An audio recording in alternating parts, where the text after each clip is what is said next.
Tenemos al profesor don Miguel Anso Bastos, profesor de la Universidad de Santiago, y le acaba de preguntar al profesor Bastos un poco por los diferentes movimientos, agorismo, el movimiento georgista sobre de Henry George sobre la tierra y, por ejemplo, también el movimiento del mutualismo de Kropotkin.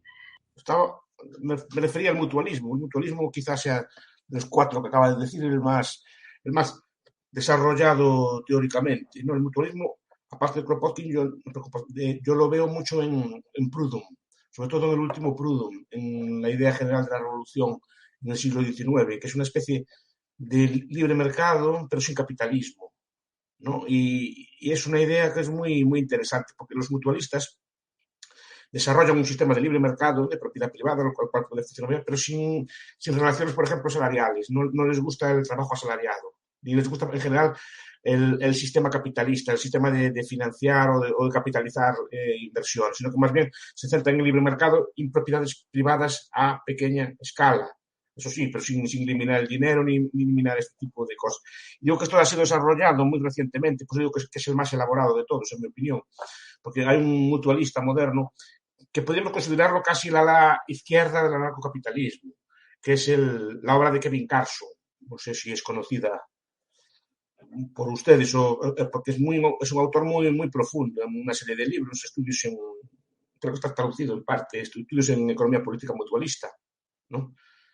El, el, o en libros, por ejemplo, como Theory of Organization, la teoría de organización, o The Homebrew Revolution, sobre todo que me interesan mucho porque me son muy simpáticos, porque defienden formas de trabajo descentralizadas, está en contra, digamos, de la gran corporación a nivel estatal, le gusta mucho la pequeña escala, o sea, no le gustan las grandes fábricas, sino que le gustan, por ejemplo, los sistemas que hay en el norte de Italia, ¿no? Que estudiaron Pior y Sabel, pues de flexibilización, de pequeñas máquinas, herramientas modulares que pueden adaptarse a hacer muchas cosas y de trabajos en red. Entonces le gustan mucho, por ejemplo, modelos como los que hay en Shenzhen, en China o como hubo en España en muchos sitios, pequeñas fábricas que hacen cosas y después se coordinan en red para hacer otras mayores, pero que son alianzas, digamos, eh, a pequeña escala, ¿no? Por ejemplo, me gusta mucho en ese aspecto como defiende, por ejemplo, los talleres de chapa clandestinos o las peluquerías que se montan en la casa de una persona o restaurantes así medio piratas o cosas por esto, en el sentido de o sea, él defiende esa capacidad de autoorganización, ¿no? De establecer relaciones económicas pues, a pequeña escala y, digamos, sin las regulaciones que tiene el Estado. Es un autor para mí sumamente interesante, aunque ahora está muy derivado a cosas técnicas y cosas así de estas cosas de la red y así, ¿no? En su libro que se llama Éxodo, el último que sacó. Pero digo, es un autor muy interesante porque es un mutualismo muy, muy elaborado y creo que ahí tiene buen futuro y porque tiene muy buenas intuiciones. Repito que y bebe mucho, por ejemplo, Carson de Rothbard, de los aspectos más izquierdistas de Rothbard. Entonces, un aspecto es una especie de también izquierda anarcocapitalista. Y de hecho, por ejemplo, la revista el Journal of Libertarian Studies le dedicó un monográfico al pensamiento de Kevin Carson. Digo porque si les interesa esto del mutualismo, es el que mejor lo adapta a los tiempos de hoy. Tiene una página en internet muy, muy interesante con muchos textos traducidos de muchos temas. Yo siempre aprendo mucho de Kevin Carson. Después, tienen otras ideas. Por ejemplo, el algoritmo es Sam Conkin y su gente. Yo lo veo más bien utópico. Ellos quieren vivir al margen del Estado, creo que vivían en una especie de comunidad, que no querían saber nada de impuestos, pero llegan al extremo, por ejemplo, de quien paga impuestos lo consideran colaborador con el sistema, ¿no? Porque contribuye a financiar el resto. Entonces, se debate y yo creo que no se puede vivir al margen del Estado, no porque no se pueda, sino porque el Estado al final estás bajo su soberanía, te guste o no te guste, pagues impuestos o no los pagues, no puedes sustraerte, digamos, a la soberanía del Estado y vivir de esa forma como ellos plantean, yo lo veo muy complejo. En todo caso, tendrías que irte a una especie de isla al mar o una cosa así como se planteó en alguna ocasión. Pero digamos que no puedes vivir dentro del territorio de un Estado sin someterte a las leyes del Estado. Entonces, el algoritmo, aun bien intencionado, no le veo yo mucho futuro. Porque al final, si hubiera una guerra, los reclutarían igual o los llevarían presos. Al final, si no pagan impuestos, los serían pagar de una forma o de otra, etc. Es muy difícil sustraerte si vives en el territorio soberano de un Estado de escaparse a su soberanía. El georgismo deriva de una idea que también es de Ricardo, ¿no? La idea de la tierra, porque yo no leí el libro tan librecambista como el de Henry George, que aparte de Progreso y Miseria tiene traducido, curiosamente, está traducido al español en una editorial valenciana, no sé cuándo le dio a alguien por traducir otras cosas, pero en los años 30 o así debió haber mucha influencia mutualista en España, porque buena parte de la obra de Henry George está traducida. Y tradujeron también, aparte de Progreso y Miseria, tradujeron Protección y Libre Cambio. Es un libro de los más librecambistas que vi yo en mi vida, más que Adam Smith, más que cualquier librecambista, más que Cobden, Bright o cualquier librecambista de la época. Es un autor absolutamente librecambista. El único problema que tienes es con la tierra, y eso creo que es una herencia de Ricardo, ¿no? Que ven la tierra como algo injusto, que la renta que se obtiene de la tierra como algo injusto, como que la tierra como que es de todos. Y ve que la tierra como que es algo limitado y la mera expansión de la población hará que la renta de la tierra se incremente. Yo no lo acabo de ver tan claro. Primero porque la tierra a efectos físicos es escasa, pero a efectos económicos no. O sea, no se puede determinar cuál es la escasez de la tierra, porque la tierra puede multiplicarse también a muchos efectos. Y eso creo que él no lo entendió y quería grabar la propiedad de la tierra, cuando la tierra es un factor de producción como otro cualquiera. Igual que los marxistas se centran en el trabajo, Henry George se centra en la tierra y cree que comete los mismos errores, ¿no? Pero tampoco tuvo mucha extensión, aunque tiene una revista académica en Estados Unidos que tiene de origen jorgista, no me acuerdo cómo se llama, Journal Society Economy, tiene un nombre así como largo, y es una revista de origen georgista, y aún de vez en cuando se publican trabajos allí. Pero yo creo que el problema del georgismo no desarrolló mucho, quedó estancado, digamos, en los años 30 y 40, que fue por lo menos aquí en España, y en Estados Unidos a principios del siglo XX, y aquí en los años 30 y no tuvo especial éxito. Supongo que algo de interés debió tener en su momento, ¿no? ¿Y cuál era el otro grupo que me decía usted?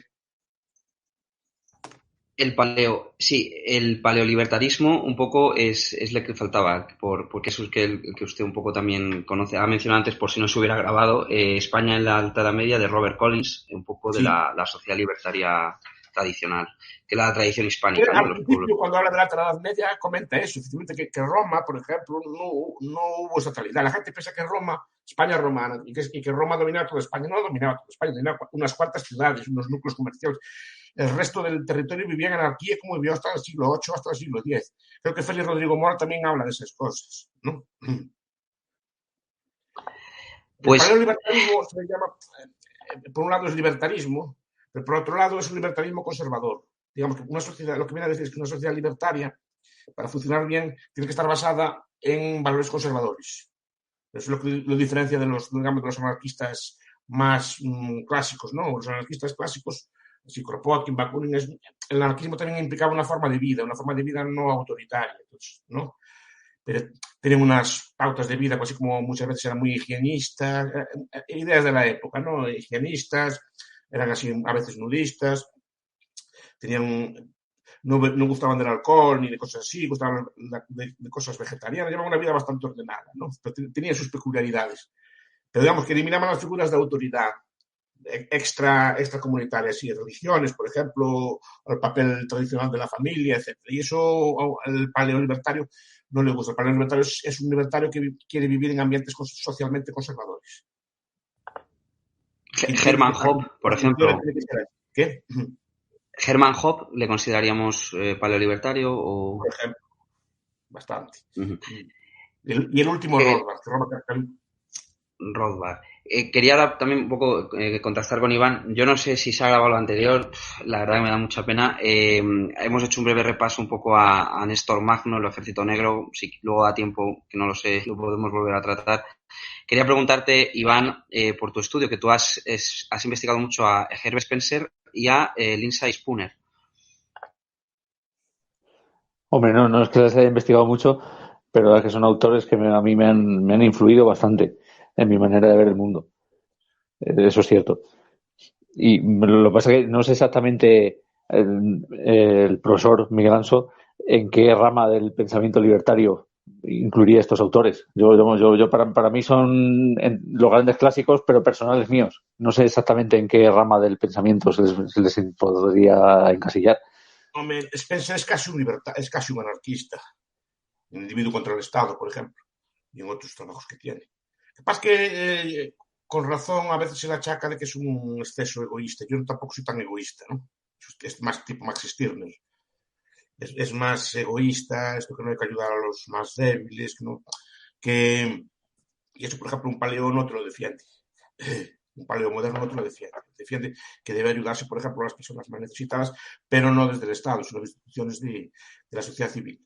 Pero no claro, y Spencer, con razón, a lo mejor mal leído por Sumner y otros, ¿no? Pues plantea estas cosas del darwinismo social. Y creo que algunas frases tienen eso. Spooner, en cambio, es muy interesante. Spooner es muy interesante. Por ejemplo, en Sin Traición es un libro fantástico, más demuestra jurídicamente que no puede ni debe existir un contrato social, porque no puede existir o porque el concepto de contrato social no se sostiene jurídicamente.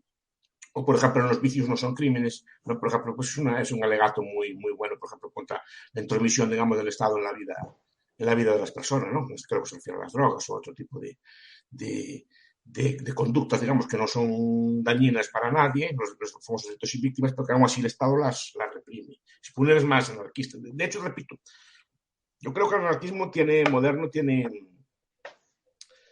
un origen, el anarquismo puro es un origen americano y viene de autores como Spooner, el anarquismo puro. Después, como dije antes, se fue mezclando con otras ideas, pero el anarquismo estilo puro tiene un origen con Tucker, básicamente, ¿no? En el siglo XIX en Estados Unidos. El libro de Martin, si no recuerdo mal, Men Against the State, ¿no? que nos explica la vida de estos teóricos. Y Spooner es uno de ellos. Y Spooner, por ejemplo, también fue siempre una de las grandes referencias de Rothbard, ¿no? Del narcocapitalismo moderno.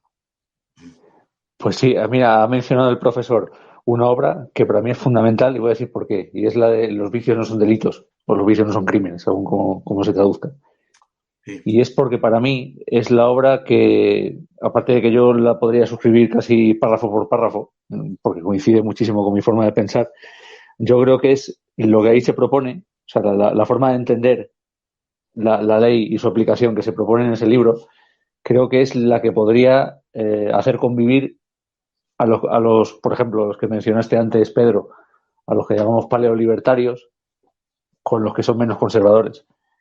Yo lo veo así, ¿eh? O sea, yo creo que la forma de entender los vicios y los delitos que se relata ahí es la vía de convivencia entre el que defiende una vida muy ordenada y el que no. Porque es una forma muy natural de entenderlo y muy práctica. O sea, yo es que ese libro para mí es... Además tiene una cualidad que tienen casi todas las obras de Spooner y es que está muy, muy bien condensado. O sea, son obras en las que no sobra una sola palabra. Son una especie de esfuerzo por condensar ideas muy complejas en un lenguaje muy sencillo y en un texto muy breve. Y para mí eso pone Spooner a la cabeza de los autores libertarios, esa capacidad de condensar las ideas y de hacerlas muy comprensibles. Como, por ejemplo, en otro texto que a mí me gusta mucho de Spooner, que es más breve todavía, que es el de Derecho Natural, que es una explicación del derecho natural en no sé cuánto tiene, debe tener como 15 páginas, 20 o algo así. Y a mí me parece una genialidad. Sí. La idea del derecho natural está presente en todos los anarquistas, como los capitalistas. Esa idea en Roma está muy presente. Hay un anarquista así más individualista que es también Émile Armand, que de hecho tiene un libro que se llama Formas de vida en común sin Estado ni autoridad. Que ahí él, por ejemplo, habla de los Amis, los menonitas, habla de las comunidades así más rurales protestantes en Estados Unidos. No sé un poco qué opináis de Émile Armand y su obra, y un poco si podemos citar algunos ejemplos en la historia, como los Amis y tal. Tú, Iván, conoces mucho el tema de los piratas de Nassau, que si quieres luego podemos tratarlo si da tiempo. Bueno, lo que pasa es que hay una diferencia fundamental, entiendo yo, y es que en las comunidades que has dicho, religiosas, viven hasta cierto punto al margen del Estado, más o menos según la comunidad que sea, pero no viven contra el Estado. Y eso es una diferencia fundamental a la hora de mantenerlas y de que no sean aniquiladas. Bueno, por ejemplo, el otro ejemplo que has puesto de la mal llamada República de Nassau, que no fue una república nunca, una comunidad ahí de libre asociación realmente, pero había una diferencia fundamental y es que esa república, entre comillas, de Nassau se hizo expresamente para funcionar contra los estados y a costa de depredarlos. Y fue lo que hizo que resultase aniquilada en cuestión de unos pocos años. Porque fue un experimento sorprendentemente exitoso en cuanto a que en teoría no se le deberían dar más de unos meses de vida y duró unos años, pero estaba condenada a la desaparición. Porque pretender que una comunidad de qué sé yo cuánta gente podía haber allí, porque tampoco había un censo, pero vamos a suponer que fuera de 50.000 personas, se pudiera oponer a todos los imperios vigentes en la época por la fuerza, era una idea absurda ya de origen. O sea, que ellos se sabía que estaba condenado a desaparecer. Cualquiera que tuviera sentido común lo veía. En cambio, estas comunidades que dices de Estados Unidos, religiosas, como lo que pretenden es seguir su vida tal cual la entiende cada uno, pero no enfrentándose, y mucho menos violentamente a los demás, ni al Estado, pues eso es lo que les ha permitido sobrevivir durante décadas o durante siglos. Y la verdad es que algunas son bastante exitosas. Por ejemplo, los Amish que decías, o los menonitas, de los que tenemos una idea bastante distorsionada por efecto del cine y de la literatura, que nos lo presentan como que están ahí todavía en el siglo XVII y alumbrándose con velas, cuando no es cierto, porque yo he tenido relaciones comerciales por internet con Amish. O sea, los Amish usan la tecnología también, no es como nos lo ponen en las películas. Lo que pasa es que ellos creen que deben hacer el esfuerzo de usar la tecnología y que no sea, por así decirlo, la tecnología quien les use a ellos, o que no les suponga un medio de perder su modo de vida. Y lo llevan con un equilibrio que la verdad es que está bastante bien llevado, ¿eh? O sea, les va bastante bien. Y en las otras comunidades que has mencionado también. O sea, ellos viven bastante contentos con su vida, la verdad. Pero no tiene nada que ver con lo que decías de los piratas de Nassau, que es que su idea de vida era precisamente el enfrentamiento constante con los estados. Y eso, lógicamente, pues ya digo, eso les llevó a desaparecer. Igual que llevaría a desaparecer a alguien que hiciera eso en el siglo XXI, porque eso no puede funcionar.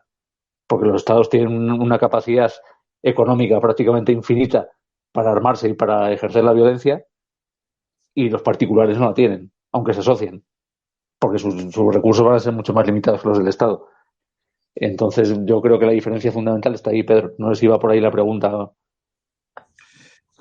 El libro de Armand, si no recuerdo mal, cuando lo leí, lo que vi fue una especie de catálogo de sociedades sin Estado, pero no vi una teoría de las sociedades sin Estado. Me explico. Es decir, él explicaba efectivamente todo un catálogo enorme de sociedades, de religiones, de sectas, de pueblos, así que hubieron sin Estado, pero no vi una teoría de la forma de cómo podría funcionar eso, cómo funciona eso. Pero bueno, pero es interesante en el sentido de que nos relata que no es una figura tan extraña a lo largo de la historia. Pero sí que hay cosas que había que interesar. Por ejemplo, Iván hablaba de los piratas. Creo que fue Peter Leeson, ¿no? En El gancho invisible, que tiene un libro sobre los piratas. No es tanto cómo funciona la República de Nassau, porque yo ese libro le hice un prólogo, si no recuerdo mal, al libro del gancho invisible, sino cómo hacían. O sea, las soluciones que ellos buscaban. Y eso es lo que me interesa a mí, que Durán no, efectivamente se enfrentaron con todo el mundo, más que efectivamente era un pueblo que no era pacífico, sino que tenía sus rentas de robar buques y cosas así. Pero cómo se solucionaban ellos los problemas de la vida cotidiana, la ausencia de Estado en ese aspecto es muy interesante. Y en cuanto a esas sectas, religiones que hablan ahí, efectivamente, muchas de ellas viven en ambientes estatales, pero no todas sí lo sienten. Es decir, por ejemplo, hay una época en la historia que creo que también merece más estudio, porque es una época reciente, que es el salvaje oeste, ¿no? Hay un libro de Anderson y Leal que se llama Así no tan salvaje oeste. ¿Y por qué es interesante? Porque es una etapa relativamente reciente y hubo una época en los Estados Unidos en la que buena parte de lo que llamamos ahora oeste no tenía estatalidad, eran tierras vírgenes o tierras y tal, y los primeros pioneros se establecieron allí. Una vez establecidos, pues les concedieron, digamos, los estados después. Vivían durante unos decenios sin estado. Y es muy interesante estudiar cómo solucionaron los problemas también, ¿no? Porque es una sociedad reciente y muchas de estas religiones que están planteando se establecieron allí también, en épocas de no estatalidad. Entonces es muy interesante este tipo de debates y de épocas. Por eso digo, muchas veces para estudiar estas ideas anarquistas hay que hacer un poco de arqueología, ver cómo hacían otros pueblos, cómo hacían otras sociedades y cómo se hacía en esos sitios en los que no había Estado. Eso me resulta muy interesante la obra de James Scott, supongo que lo conocerán. James Scott lo que nos plantea es que el ser humano vivió sin Estado el 99% de su historia. Y el Estado es reciente, y aún siendo el Estado reciente, que debe tener 2.000 o 3.000 años, Como mucho, el Estado no se había extendido a todo el territorio de la Tierra, sino que se circunscribía unos cuantos imperios y unas cuantas cosas. El Estado no llega a toda la Tierra, digamos, hasta el siglo XIX, o mejor dicho, hasta el siglo XX. Antes el Estado no estaba extendido por toda la Tierra. Entonces, todos estos pueblos, ¿cómo llegaron hasta hoy? ¿Cómo hacían? ¿Cómo funcionaban? Todo este territorio que es la famosa Zomia, que le llama Scott, que es un gran territorio, comparte partes de la India, partes de lo que era la actual Campuché, Vietnam, sudeste asiático, que vivió hasta prácticamente nada, hasta el imperialismo, vivió sin Estado. Vivió sin Estado porque era gente que escapaba de los estados. Escapaba literalmente. Veía lo que había allí, intentaba escapar. Allí intentaba no mezclarse con ellos y cuando veía que acá avanzaba, escapaba. Entonces, ¿cómo se organizaba esa gente? Eso es muy, muy interesante. Para ver cómo hacían los problemas de la vida cotidiana, cómo podían hacer para comerciar, para vivir, cómo establecían sus formas de interacción familiar o lo que fuera. Ese tipo de cosas. Hay que hacer arqueología y no la hay. Eso es interesantísimo, Miguel Anso, sí, efectivamente. Eso fue precisamente esa forma de entender la historia, es la que me ha llevado a mí, que Pedro ha seguido esa investigación mía, a estudiar la historia de los cosacos, precisamente, porque es que su origen fue exactamente ese mismo que ha dicho Miguel Anso, que se dio también en el sudeste asiático, que yo ese ejemplo no lo conocía. El de gente que no es que se enfrentara a los estados, sino que decidió voluntariamente escaparse de ellos. O sea, los cosacos en origen no era un pueblo con ninguna homogeneidad étnica, por así decirlo. O sea, era sencillamente gente unida por el deseo de no vivir bajo ninguno de los estados imperiales que había en aquella época. Y buscaron un lugar vacío y se montaron su sociedad desde el origen. Pero es que lo sorprendente, para mí no, quiero decir sorprendente para la gente que cree que el Estado es necesario. Era una sociedad igualmente compleja, igualmente avanzada como la que podían tener los polacos, los lituanos, los rusos o los turcos de la época. O sea, tenían instituciones, tenían comercio, tenían enseñanza, tenían religión, tenían todo lo que podía tener una sociedad adelantada de aquella época. Pero no tenían un Estado. O sea, todas esas instituciones eran no solo de adscripción voluntaria, sino de electivas también.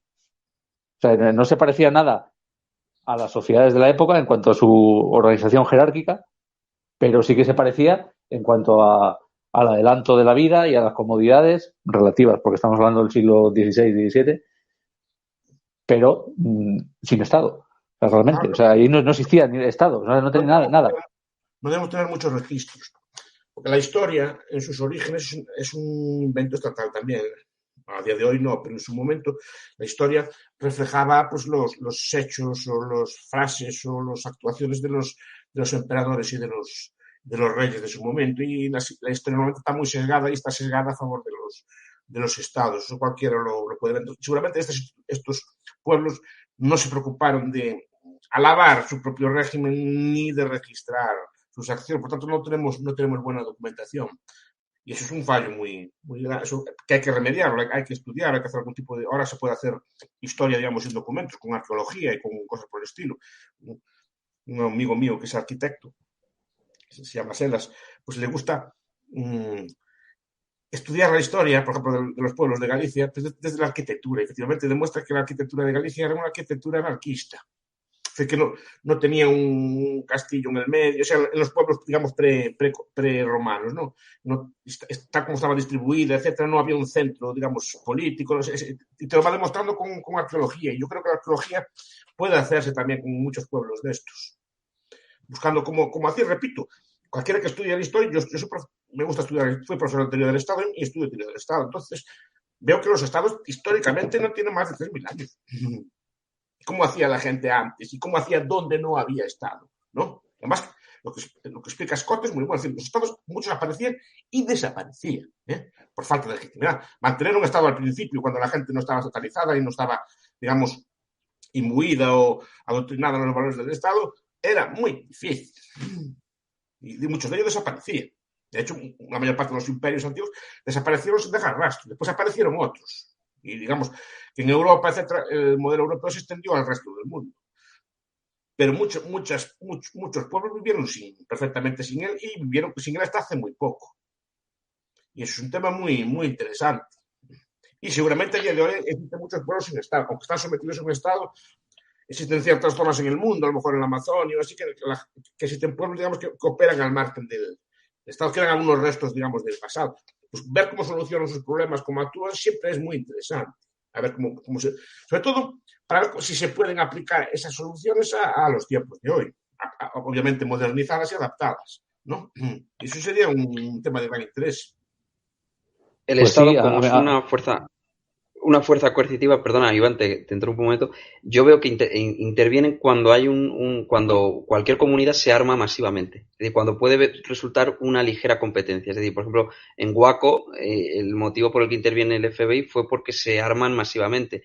La comunidad está de Oso, en Oregón, en Antílope, que eran estos hindúes que forman allí comunas en Oregón, interviene el FBI cuando se arman. Entonces, el tema de la milicia es clave para entender la cuestión, yo creo, Iván, tú que has estudiado más el tema de la defensa. sí, pero ahí yo creo que hay una... A ver, es que sobre estos fenómenos, que yo vamos, me han interesado mucho, por varios motivos, entre otras cosas, porque como me he dedicado a la criminología, pues, por ejemplo, el tema de Waco, de eso que se presentó como una intervención puramente policial, pues me interesó. Pero además lo recuerdo, yo era pequeño cuando pasó aquello, pero estuvo muy presente en las noticias. Pero realmente es que el problema es que cuando se habla de estas cosas, por una parte hay quien sigue el relato oficial y las demoniza sin más, sin entrar a conocerlas, pero también luego se tiende a cometer el error contrario, que es el de idealizarlas o simplificarlas en demasía. Por ejemplo, el tema de Waco, es verdad que fue una operación extraña por parte del FBI, pero también es cierto que esa comunidad no tenía una convivencia completamente pacífica con el resto de la sociedad. O sea, era una comuna, o como quieras llamarlo, relativamente conflictiva ya, y que tenía unos fenómenos bastante sospechosos en su interior. Y en el caso de estas de Oso, pues posiblemente pasara algo parecido. O sea, yo personalmente, o sea, no las quiero juzgar porque no estuve en ellas y no las conocí, pero yo personalmente creo que no son un ejemplo a seguir, ni mucho menos. Es como yo lo veo. Sobre el otro que me quedo sin decir antes, Pedro, si no te importa, que es que yo también veo que hay una confusión en gran parte de la gente que estudia estos fenómenos de las sociedades sin Estado. Y es que se tiende a confundir, por simplificar, sociedades que realmente vivían sin Estado, como por ejemplo los cosacos que a mí me han interesado tanto, o los indios araucanos, que tienen en común los dos, que sobre eso sí que hay fuentes escritas, cosa que no sucede con otras. O sea, sobre la vida de los cosacos primitivos y sobre la vida de los indios araucanos, en unos por parte de los cronistas españoles, que les dedicaron bastantes líneas a describir cómo vivían y cómo se organizaban, y por parte de los cosacos, porque se han empleado como símbolo curiosamente, por los estados de Rusia y de Ucrania, lo cual ha llevado a que se investigue mucho sobre ellos. De esos conocemos bastante cómo funcionaban. Pero es que yo veo que se tiende a confundir a esas sociedades que realmente no tenían Estado y se organizaban muy bien, encontrando soluciones muy imaginativas y muy eficaces y muy eficientes, como bien ha dicho Miguel Anso, por ejemplo, a la hora de proveer de cuidados a los ancianos, a los enfermos, de proveer de educación a los niños, de mantener una religión que cohesionase a la sociedad. O sea, encontraban soluciones igual de eficaces o en muchas ocasiones más que las que proponían los estados contemporáneos a ellos. Pero yo veo que tiende a confundirse eso, que son sociedades que realmente no tenían Estado, a otras que yo llamo sociedades de transición, en las cuales hay un Estado que teóricamente abarca el territorio, pero que carece bien de medios, bien de interés para hacer un poder efectivo allí, para llevar su poder efectivo a la zona. Por ejemplo, caso del lejano oeste, que decía antes Miguel Anso. O sea, yo personalmente yo no lo considero una sociedad sin Estado. Lo considero una sociedad de transición en la cual teóricamente había un Estado que tenía soberanía en aquel territorio, pero que no tenía los medios suficientes como para ejercer ese poder realmente. Con lo cual la sociedad empleaba sus propios medios de organización, que funcionaban muy bien, porque era una sociedad mucho más próspera y mucho menos violenta de lo que nos lo presenta el cine. Así es. Que ahí el cine te presenta a gente sucia y harapienta pegándose tiros todo el tiempo unos a otros. Y en la práctica eso no es así. Yo hoy hace unos años escuché, no me acuerdo quién, la verdad, pero ponía un ejemplo muy, muy bueno que a mí me gustó mucho. Decía, ¿cómo iba a ser tan violenta aquella sociedad del lejano oeste, como la presentan, si el tiroteo más famoso que hubo, que fue aquel de OK Corral, creo que murieron 4 personas? Bien, eso no cuadra. O sea, si el fenómeno que más recuerdo dejó fue un tiroteo en el que murieron 4, lógicamente no pueden estar teniendo matanzas diarias. Aquello tenía que ser mucho más ordenado y mucho más pacífico de lo que nos quieren presentar ahora. Pero en fin, que yo creo que eso, yo para mí no se encuadra en una sociedad sin Estado, sino en una sociedad donde el Estado todavía no tiene capacidad o medios o interés, según los casos, para llevar el poder efectivo allí. Siempre, por ejemplo, buscaban soluciones claro, todas estas, por ejemplo, si te fijas, estas películas tenían todos los Pinkerton, ¿no? Estos carteles que se miraban guantes, ¿no? No sé si te lo viste muchas veces en los carteles, porque son formas de establecer policía y de resolver el crimen sin Estado, ¿no? A través de cazarrecompensas, policías privados, jueces privados, pues, agencias aseguradoras de robo de caballos. Había un montón de instituciones en estilo que se podían ser desarrolladas. Digo, no sé si se puede discutir el grado de estatalidad que tendrían. Desde luego el Estado no operaba allí. El Estado tal cual lo conocemos, operó después. Entonces, tiene un montón de ideas. Y después, claro, estás planteando muchas ideas. Por ejemplo, los grupos organizados, las milicias, ¿no? Todo lo que es la guerra antes del Estado, lo que explica Killy, tiene un libro muy bonito que se llama War Before the State, y que al español creo que no está traducido. Yo tengo un portugués, pero tenían cómo planteaban la guerra. Hablas de pueblos secretarios, por ejemplo. Kevin Carson habla mucho de Ori Braffman en un libro muy curioso que se llama La araña y la estrella de mar. Habla de los apaches, por ejemplo, ¿no? Los apaches fueron un pueblo que no solo no cedieron dentro de los españoles, sino que le ganaron territorio a los españoles. Y si te fijas, en la historia de la conquista, tú hablas de los araucanos, pero también pasó a los mapuches y más pueblos. Los pueblos sin Estado resistieron mucho mejor a los españoles que los pueblos con Estado.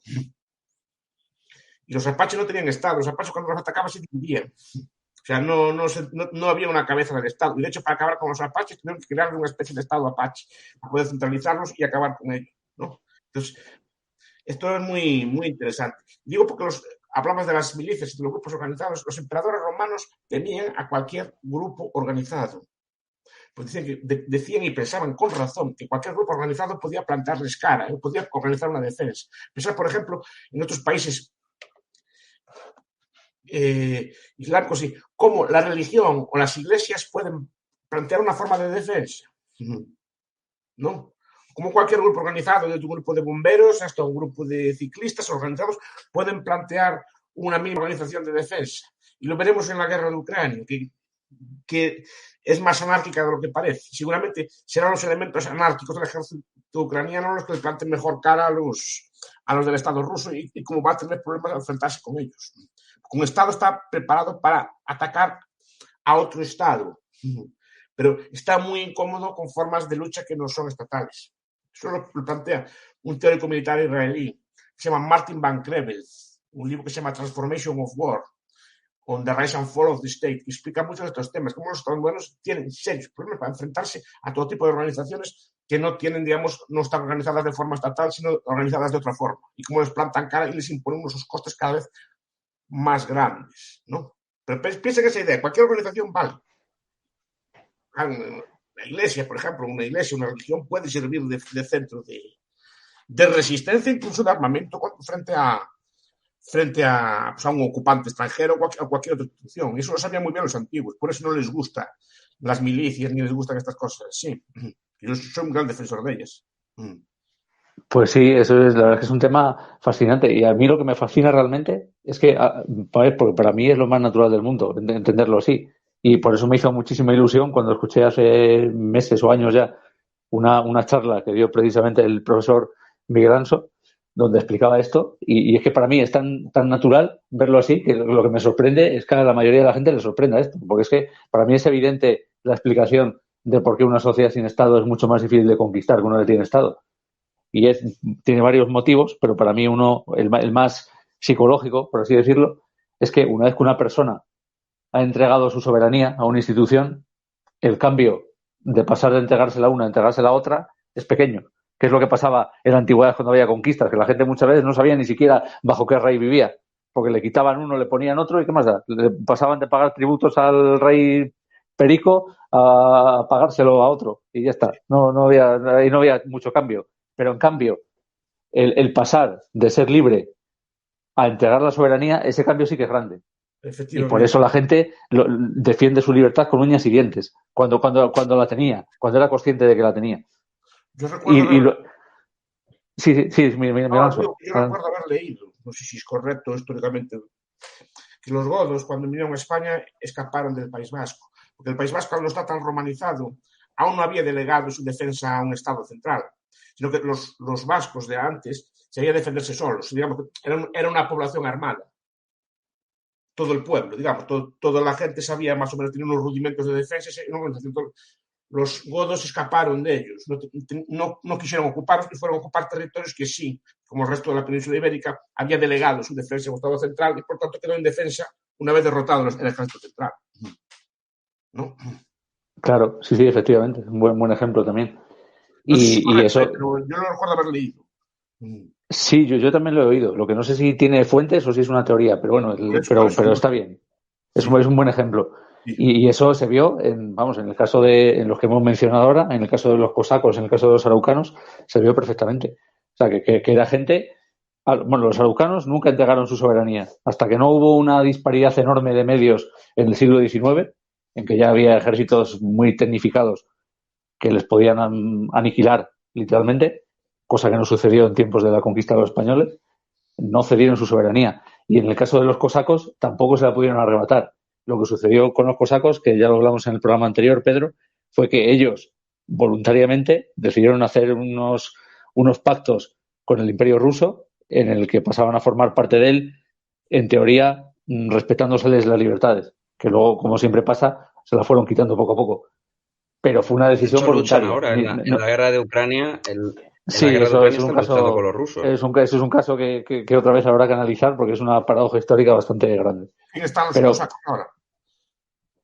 Pues los hay encuadrados en el ejército de Rusia y en el ejército de Ucrania. Sí. Lo que pasa es que porque vi un cosaco el otro día defendiendo a Ucrania, por cierto, no sabía. Sí, eso claro, es que me interesa. Que quedaron partidos, al dividirse Rusia y Ucrania, pues quedaron partidos en los dos. Esta guerra que está viendo ahora va a ser digna de estudiar, quién plantea mejor defensa, si los, digamos, colectivos anarquistas organizados o así, o los colectivos, digamos, que funcionan a la margen del Estado, o el ejército regular. Yo eso no es el que mejor defiende el país. No, ni mucho menos. Entre otras cosas, por lo mismo, porque el ejército regular se debe a una autoridad central. Entonces, si la operación enemiga funciona tan bien como para que esa autoridad central desaparezca o se entregue, el ejército se entrega en masa también. Sí, se rinde. Cosa que no sucede con los individuos ni con las comunidades que están asociadas libremente. Que generalmente en la historia hemos visto que se defienden muchísimo mejor.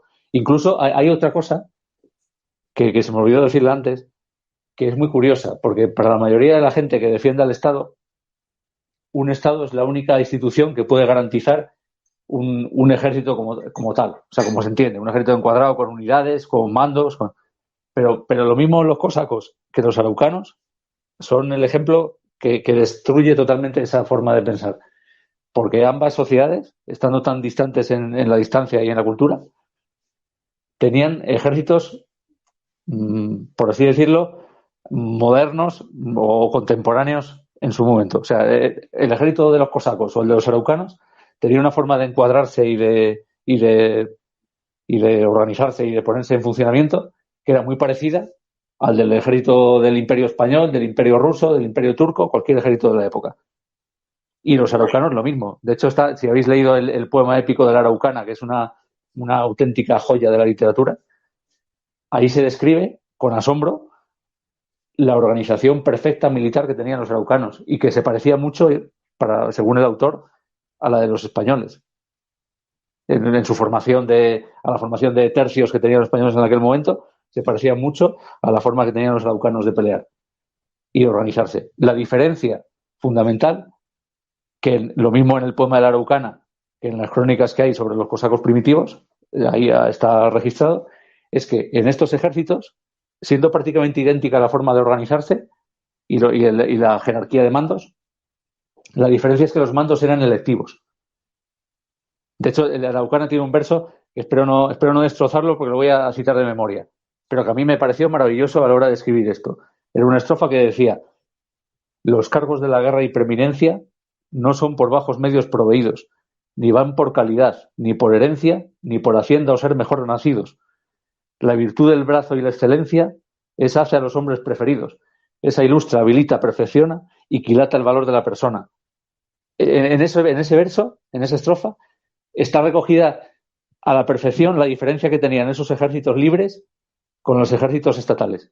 Y no eran de recluta. Por ejemplo, Jerónimo era un jefe funcional, solo para la batalla. La gente piensa, como era jefe, después mandaba después. No, mandaba solo en la batalla, igual que un árbitro manda solo en el campo, en el juego del fútbol. No manda después. Y era voluntario. Jerónimo, si quería empezar una guerra, empezaba, pero mucha gente no lo seguía. Me parece que fue una vez una batalla que tenía capricho, solo lo siguieron, me parece que 3 o 4 indios. Sí, es un ejemplo muy curioso. Sí, efectivamente. Y por ejemplo, como bien dice Miguel Anso, y como relata también ese verso que os he contado ahora, los cargos militares eran solamente, o sea, tenían prestigio social, lógicamente, porque garantizaban la defensa de la comunidad, pero no tenían ejercicio efectivo cuando no había guerra. O sea, ni siquiera había un interés en provocar guerras para sacar rendimiento de esos cargos, porque eran puramente honoríficos y temporales mientras duraba la guerra. O sea, no tenían ni tenían otro origen que la elección, ni otro beneficio que el honor personal de ejercerlos bien. Y eso hacía muy poderosa la organización militar de estos pueblos. Yo en proporción a los medios que tenían, yo no tengo ninguna duda. O sea, yo lo defiendo así ante quien lo quiera discutir. Eran muchísimo más eficientes que los ejércitos estatales. Y para acabar, ahora tengo que marchar. Le iba a preguntar cómo iba de tiempo. No, pues por eso le digo que llevamos un cuarto de hora de retraso. Tengo un compromiso a las 12, tengo que cambiar mi marcha. Por eso, digo que esta guerra vamos a ver, por ejemplo, como las armas ligeras, baratas, van a derrotar a las armas caras. Que es una cosa que ya explicó Van Crevel, ¿no? Por ejemplo, armas de pequeños, metralladoras pequeñas, minas pequeñas, bazucas o de estos jabalín o estos antitán, que son armas relativamente baratas, ligeras y móviles, van a poder derrotar a ejércitos mucho más poderosos. Esa es la dinámica de la guerra. Precisamente van a ser a lo mejor pequeñas milicias, grupos, organizaciones las que planteen mejor cara que las otras. Pero digo que es un tema a indagar muchísimo, claro. Todas las formas de defensa sin Estado. Pues igual es un tema interesante. Iván, que aquí las armas han sido súper restringidas. Tenemos las leyes contra la prohibición de armas, a favor de la prohibición de armas más restrictivas de Europa, ¿no, Iván? De la Europa continental sí, pero en el Reino Unido, por ejemplo, son más restrictivas todavía que las de España. Y eso es curioso, porque el Reino Unido fue precisamente el único país europeo, con otro que es una sección más pequeña, que es la República Checa, donde históricamente la tenencia de armas era prácticamente libre. No hacía falta ni registrarlas ni nada. Pero el cambio... Suiza es un modelo también a seguir. Sí, lo que pasa es que en Suiza, Miguel Anso, yo entiendo que la tenencia de armas, si bien es más libre que en España... No, es obligatoria, pero es que no. Claro, pero está supeditada al Estado. O sea, lo que tienen allí los padres de familia son armas que pertenecen al Estado y que se les entregan a ellos para su uso. Claro. Entonces, para mí ese matiz es importante. Pero, por ejemplo, en la República Checa, históricamente, la tenencia ha sido absolutamente libre. Sí. Es un ejemplo curioso. Pero sí, como dice Pedro, en España las leyes son, después desde el Reino Unido, pues las más restrictivas que hay, efectivamente. No, en Suiza son relativamente libres, que hay cursos de tiro para niños y cosas así.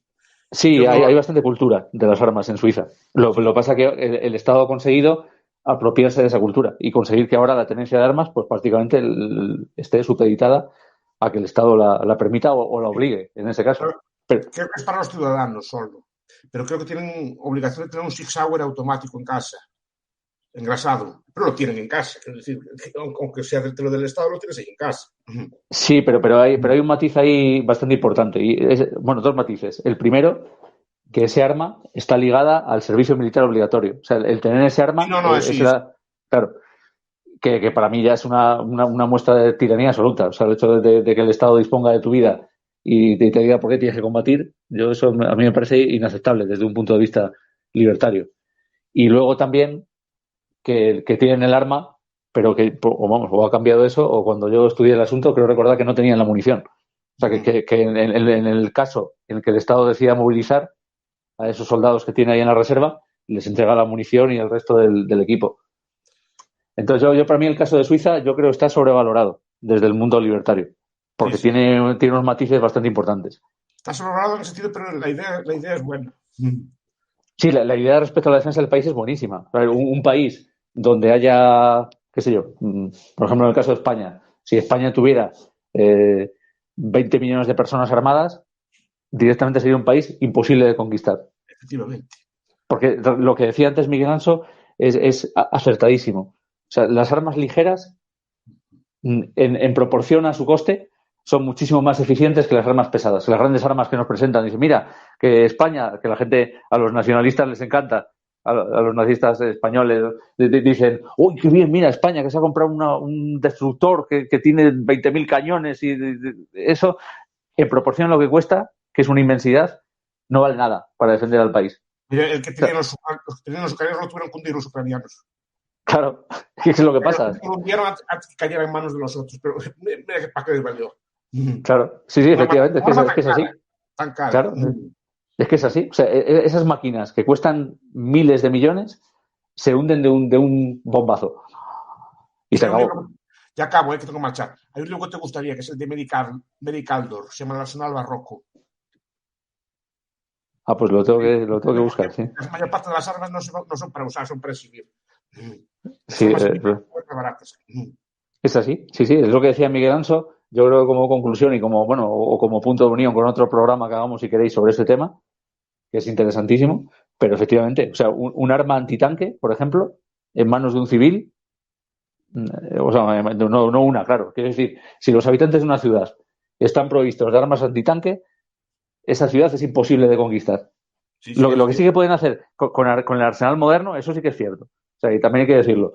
Con el arsenal moderno lo que se puede hacer es aniquilar a una ciudad. O sea, por ejemplo, el ejército ruso, desde los años 40, tiene la táctica de usar los lanzacohetes, estos que tienen, los que llamaban los Katiuskas, aquellos de los años 40, que los han seguido usando modernizados hasta ahora. O sea, eso le llamo, decía yo a Pedro el otro día, que con eso, en cuestión de horas, se puede reducir escombros una ciudad grande, una ciudad como Madrid.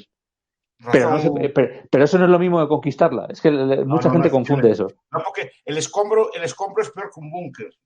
Claro. No sé si lo sabes. El escombro es mejor que un búnker para defenderse. Si es para una ocupación. Sí, claro. Es que los escombros, claro, porque los escombros son estables. O sea, una vez que un edificio se ha caído, ya no se cae más.